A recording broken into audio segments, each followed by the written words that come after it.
રાજકોટમાં હિન્દુ મુસ્લિમના ભેદભાવ વિના ઈદનો તહેવાર ઉજવવામાં આવ્યો।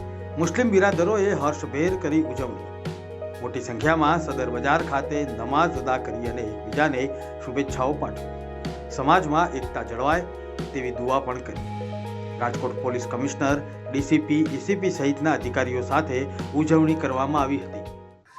29 રોજા પૂરા થતા આજે સમગ્ર મુસ્લિમ સમાજે ઈદની હર્ષભેર અને મહાનભેર ઉજવણી કરી અને એના ભાગરૂપે આજે રાજકોટના પોલીસ કમિશનર પાથરાજસિંહ બાપુ, ઝોન 1, ઝોન 2, પૂજા મેડમ, ભારાઈ મેડમ બધા અને પ્રનગરના પીએ વસાવા સાહેબથી માંડીને બધા પોલીસ અધિકારીઓ અમને ઈદની શુભેચ્છા પાઠવા આવ્યા।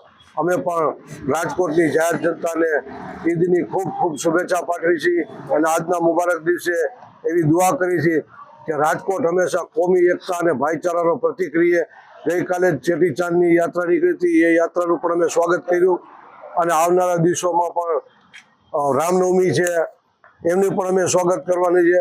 એટલે રાજકોટ એક કોમી એકતા અને ભાઈચારાનું પ્રતીક છે। અહીંયા દરેક તહેવારો હળી મળીને ઉજવે છે।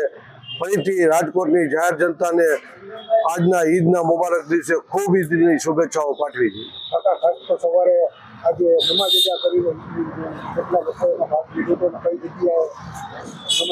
રાજકોટમાં 2 ઈદગાહ મસ્જિદ છે અને આ ઈદની માહે રમઝાન મુબારકની ઈદની નમાઝ હંમેશા ખુલ્લામાં પડવાનો સવાબ છે।